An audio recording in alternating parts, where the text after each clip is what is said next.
खबर जम्मू से, जहां 409 रोहिंग्या परिवारों पर इंतजामिया की कड़ी कार्रवाई देखी गई है। रोहिंग्या परिवार के बिजली और पानी के कनेक्शन को काट दिया गया है। जम्मू कश्मीर के रेवेन्यू डिपार्टमेंट ने इस सिलसिले में बाकायदा ऑर्डर जारी किया है और जम्मू में 7 रोहिंग्या कॉलोनियों की निशानदेही की गई है।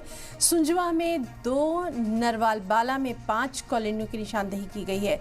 मुल्क मुखालिफ सरगर्मियों में शामिल होने का इल्ज़ाम लगाया गया है, इसीलिए बिजली और पानी का कनेक्शन काट दिया गया है, जिससे यहाँ पर रहने वाले लोग अब परेशान नजर आ रहे हैं। तो जम्मू में 409 रोहिंग्या परिवारों पर इंतजामिया की एक कार्रवाई सामने आई है।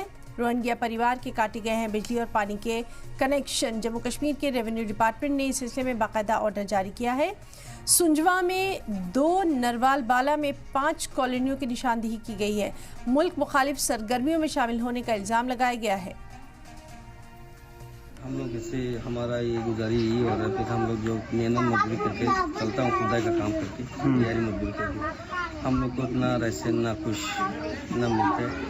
फिर हम लोग अपना पहले भी थोड़ा कमाई होता था, अभी कमाई भी कम होगी। तो इसमें जो काम करता था अभी हालत खराब होने के नाते हम लोग दूर में जा नहीं पाता। अपना यहाँ पे पड़ोसी में यहाँ मस्जिद में काम वगैरह करके फिर हम लोग दिहाड़ी मजदूरी किसी गुजारिश हो रहा है। फिर हम लोग सर जो हर टाइम पे यही परेशान हो रहा है, हम लोग जाएंगे कहाँ? अभी जो मालिक के ऊपर पर्चा लग गया, एफआईआर होगी।